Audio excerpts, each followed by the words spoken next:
our approach to Goat Island. As we get there, if you want to look out the trolleys on both the right and left hand side, get a beautiful overall view of the American Rapids. On your left is where the rapids start. You'll easily noticeable by that line of white water. And on your right, you'll see that stone pedestrian bridge. Just beyond that is the edge of the American Falls. So that's that short distance for the American Rapids.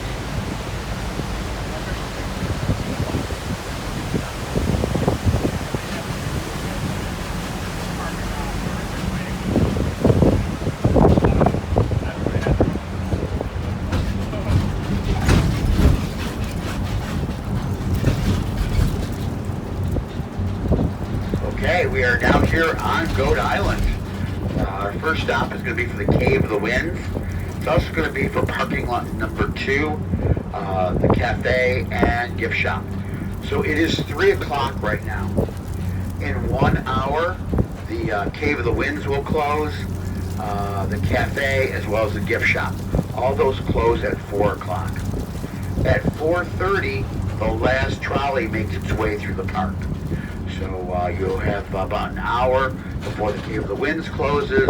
You have an hour and a half before that last trolley. Also at 4:30, the aquarium closes, as well as the Maid of the Mist boat ride. So between 4 and 4:30, the attractions are going to close. So just time the rest of your day accordingly.